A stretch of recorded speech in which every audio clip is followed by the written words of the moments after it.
पे बैटरी हम ऑन करते हैं कुंजी को, तो इसके प्लस सिरे से धारा ब्रश से फिर विभक्त वलय से होकर आर्मेचर में पहुंचती है। नमस्कार, कैसे हैं आप लोग? आई होप सब बढ़िया होंगे और अपने बोर्ड एग्जाम की तैयारी अच्छे से कर रहे होंगे। आज हम पढ़ने वाले हैं कक्षा 10वीं की भौतिक विज्ञान का एक महत्वपूर्ण टॉपिक, जिसका एग्जाम में आना लगभग हर बार तय होता है, चाहे वह लॉन्ग क्वेश्चन हो चाहे वह शॉर्ट क्वेश्चन हो, ये पेपर में हमेशा टहलता रहता है। तो आइए इसकी विस्तृत चर्चा करते हैं कि इस प्रश्न को हमें पेपर में किस प्रकार हल करना होगा।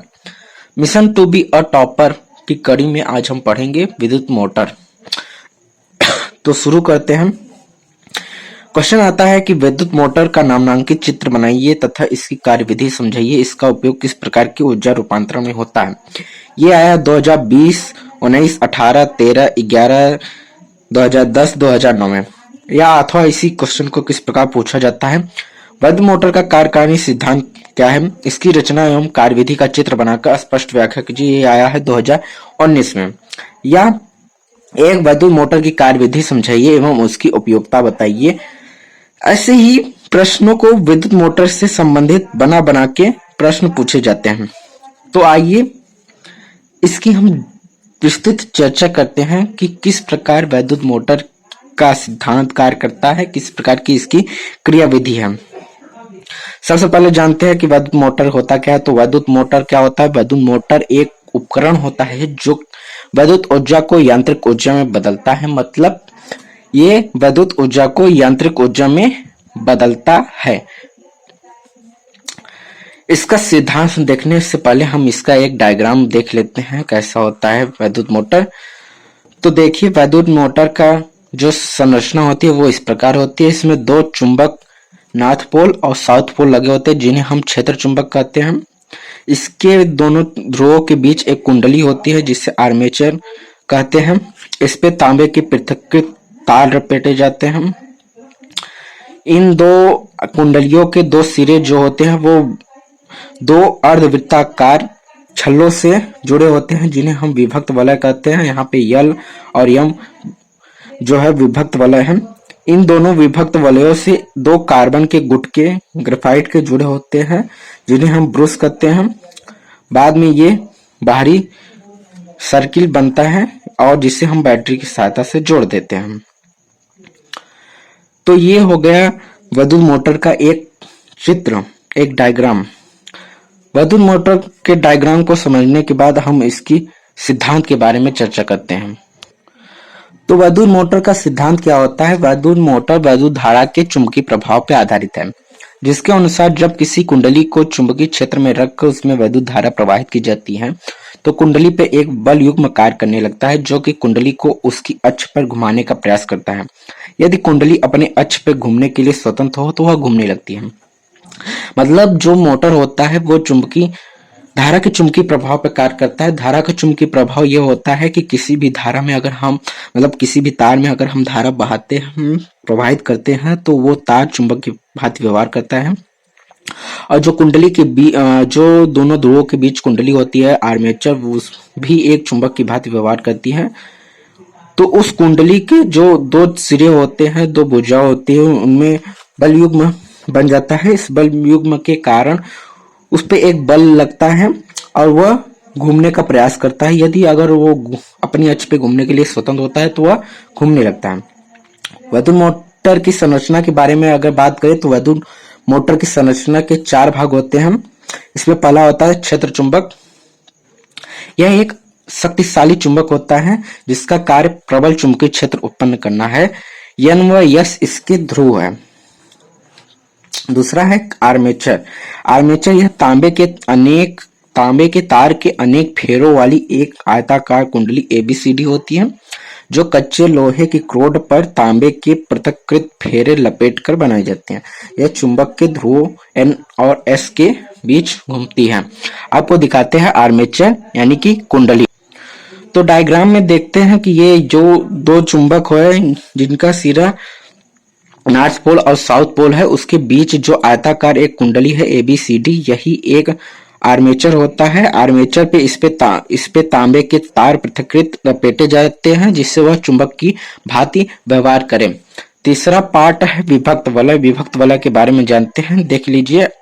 कुंडली के दो जो सिरे होते हैं वो इन्हीं विभक्त वलयों से जुड़े होते हैं। तो आइए देखते हैं विभक्त वलय क्या होता है।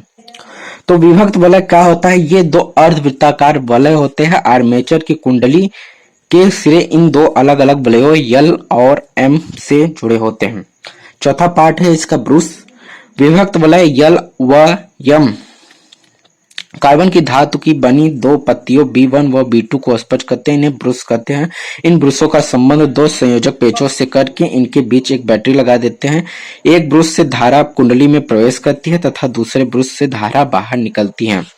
डायग्राम की मदद से समझते हैं। देखिए, यहाँ बाहरी जो सर्किट है उसमें देखते हैं, ये जो बैटरी है, इस बैटरी के प्लस पॉइंट से धारा जो है वो कुंडली में प्रवेश करती है और इन्हीं ब्रूसों की मदद से विभक्त वलय से होते हुए वो आर्मेचर में जाती है, जिससे आर्मेचर चुंबकीय प्रभाव उत्पन्न करता है और ब्रूस B2 से सर्किट में वापस चली आती है।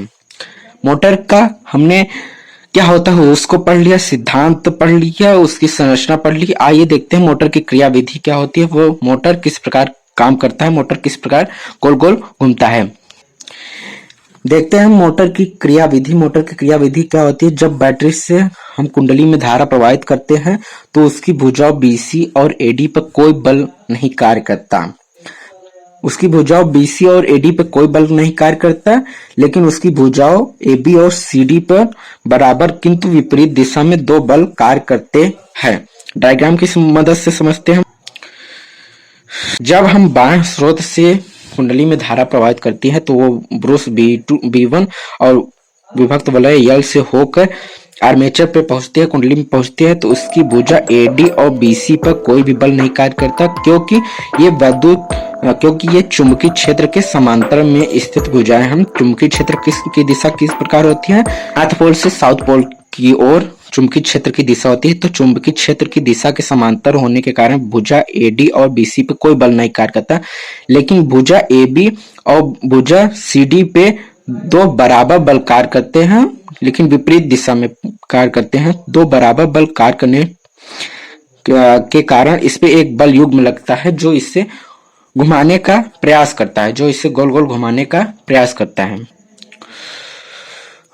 जब बैटरी से कुंडली में धारा प्रवाहित करते हैं तो उसकी भुजाओं BC और AD पर कोई बल नहीं कार्य करता, लेकिन फ्लेमिंग के बाएं हाथ के नियम से कुंडली की भुजाओं AB और CD पर बराबर परंतु विपरीत दिशा में दो बल कार्य करने लगते हैं। ये दोनों बल एक बल युग्म बनाते हैं जो कुंडली को वामावर्त दिशा में घुमाने का प्रयास करता है। कुंडली साथ इनके सिरों पर लगे विभक्त वलय भी घूमने लगते हैं। प्रत्येक आधे चक्कर के पश्चात कुंडली की भुजाओं का संबंध दूसरे विभक्त वलयों से हो जाता है, जिसके कारण कुंडली एक ही दिशा में लगातार चलती रहती है। इस प्रकार विद्युत मोटर विद्युत ऊर्जा को यांत्रिक ऊर्जा में बदल देता है।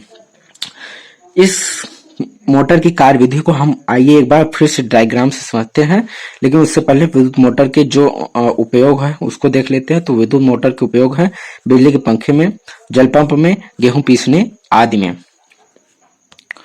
विद्युत मोटर की क्रियाविधि आइए डायग्राम से समझते हैं। सबसे पहले क्या होता है, यहाँ पे बैटरी हम ऑन करते हैं कुंजी को, तो इसके प्लस सिरे से धारा ब्रूस से फिर विभक्त वलय से होकर आर्मेचर में पहुंचती है, कुंडली में पहुंचती है। तो उसकी जो भुजा होती है AD और BC पे कोई बल नहीं लगता, क्योंकि ये चुंबकीय क्षेत्र के समांतर दिशा में होती है, लेकिन भुजा AB और CD पे दो बल लगता है, वो भी बराबर लगता है और दिशा में विपरीत बल लगता है, क्योंकि इसमें जो है इसमें धारा इस प्रकार जाएगी और इसमें धारा इस प्रकार जाएगी। दोनों में धारा की दिशा विपरीत है, भुजा AB और भुजा CD में, इसलिए इस पे बराबर बल लगता है क्योंकि वही धारा है, और विपरीत दिशा में बल लगता है। जब इन दोनों भुजाओं पे बराबर एवं विपरीत दिशा में बल लगता है तो ये दोनों बल मिलकर एक बल युग्म का निर्माण करते हैं, जिससे ये आर्मेचर घूमने का प्रयास करती है वामावर्त दिशा में, घड़ी की दिशा में ऐसे गोल गोल घूमने का प्रयास करती है। इस प्रकार गोल गोल घूमने का प्रयास करती है। तो इसके घूमने के साथ साथ जब यहाँ पे जो इसके सिरे हुए विभक्त वलय भी ये भी ऐसे गोल गोल घूमने का प्रयास करता है और प्रत्येक आधे चक्कर के पश्चात वाला वायर विभक्त वलय एम से जुड़ जाता है तथा जिससे धारा बैटरी की ओर जाती है वो वाला वायर विभक्त वलय यल से जुड़ जाता है जिससे कुंडली लगातार घूमती रहती है और उसमें धारा की दिशा बदलने का कोई प्रभाव नहीं पड़ता। इस प्रकार जो मोटर होता है वो विद्युत ऊर्जा को यांत्रिक ऊर्जा में बदलता है। आई होप आप विद्युत मोटर के बारे में समझ गए होंगे और अच्छे से बोर्ड एग्जाम में इसको लिख कर आएंगे। यदि हमारे वीडियो से कुछ भी सहायता मिली है तो इसे सब्सक्राइब करना ना भूलें। धन्यवाद।